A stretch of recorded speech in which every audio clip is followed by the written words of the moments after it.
this is Mia from Mimo Design Laser Files. So I made a lot of these countdowns and have a bunch of cute characters for them, and I was requested to make some door hangers. So that's what I did. This is the polar bear, but they come in a lot of different characters. They all assemble more or less the same, so I'll make a tutorial on this one, but you can use it on the other ones as well. These are 3 to 4 layers.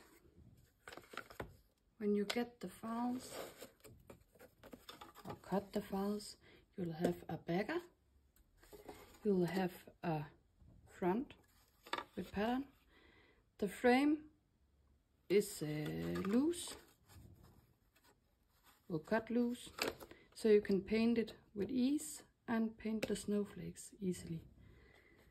The layered character, depending what it is, will be 2 to 3 layers. So this is the polar bear, but I do have a bunch of other characters. All the characters comes with instructions on how to paint them, so they should be super easy to make. The polar bear, I started by thinking that I wanted to paint the mouth. Then I changed my mind and I went ahead and cut the mouth instead. In the files there's a scored mark that indicates where to paint, but since I made this before I got that idea, I didn't make one, so I'll just draw a line inside the mouth so I know where I need to paint.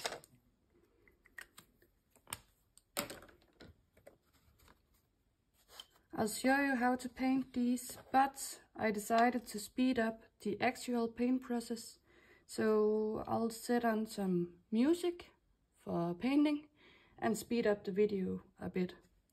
But these should be pretty easy to paint and assemble. So if I start with my backer, I'll be using, it's actually varnish, but my cans like to get air inside them once the lid is open, so I had to put some of my paint inside these jars instead. If I can open it. There we go.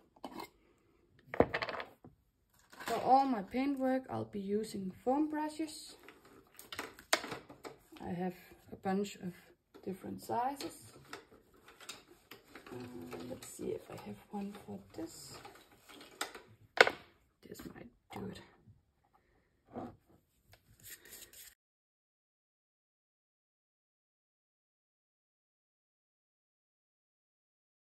The staining color I'm using now is called Vinke, and it's from a varnish brand called Luxens, bought in Sicily.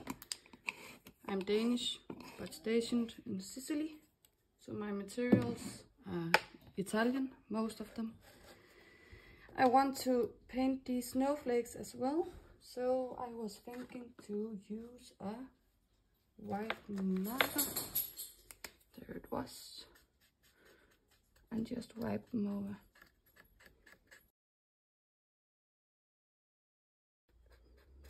And that's the back. I might have to paint these again. I'll leave it over here to dry, and we can finish the snowflakes. So for the frame, I'll be using a marker pen too. I might regret this choice, but then I'll repaint it afterwards. But it's a metallic paint marker from Amazon.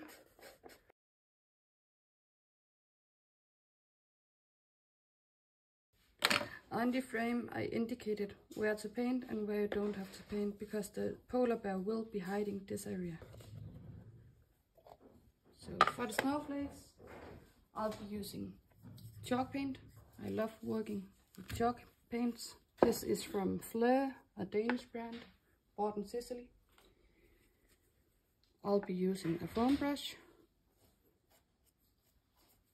Be careful that you don't have too much paint on it, because then it will go down to the edges.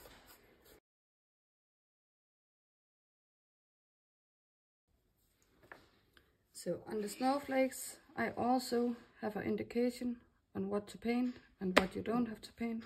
In this case, the polar bear will be layered on top of this, so it's only the snowflakes you need to cover. I'll be adding some glitter to this one, but first I'll let it dry. So since I have my white paint, I'll continue with the polar bear itself. I know the mouth will be white as well. And that's it.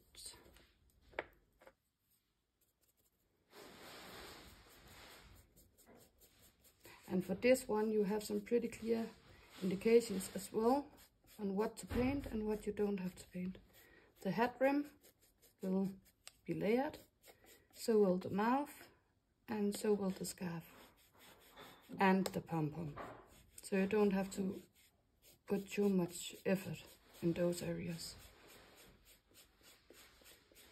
For the eyes, I'll just lightly wipe them over so I don't mess up the scored lines. I want to paint those afterwards with a paint pen.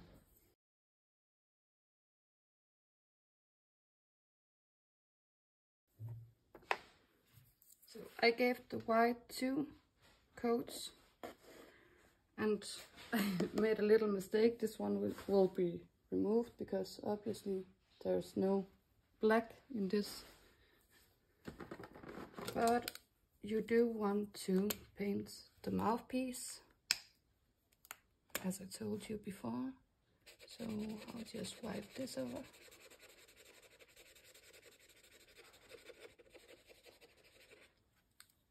For the mouth, the eyes, sorry. Let's see if this was enough. It was. For the eyes, I did get some paint stuck inside the scored lines. But what you could do if you get it stuck is to use some kind of sharp tool. I have these dentist tools that I also use for vinyl, and you could kind of just scrape it out. It doesn't really matter because it's only an indication on where to paint, but yeah, this might be useful for you anyway. So I'll just show you how to do it. If you don't have a sharp tool, you could use a toothpick or a sewing needle or something like that.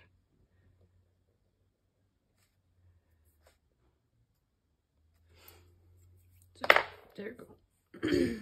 For the eyes, I was thinking about making him some light blue eyes.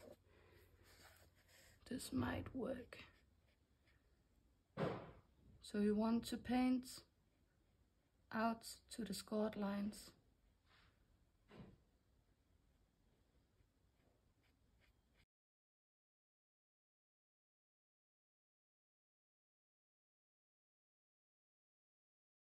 So now that I have the polar bear's head, eyes, mouth and nose, I'll start with the head.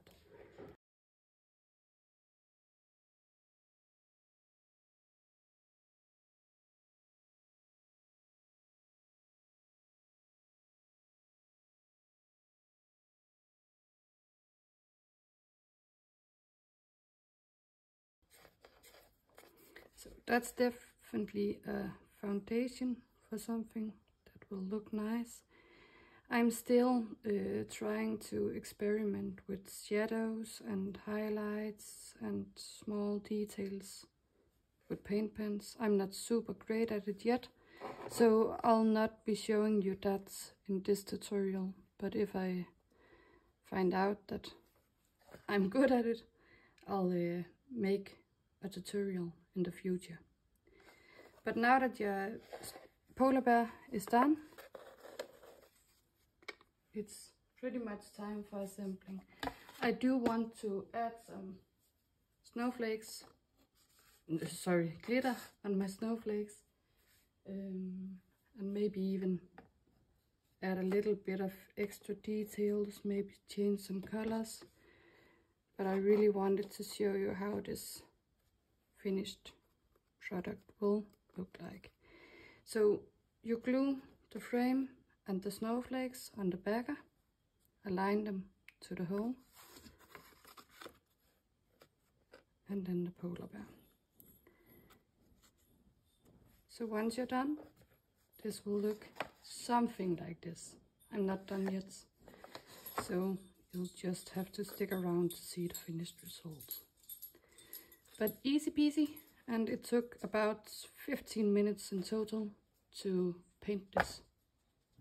See you next time. Bye.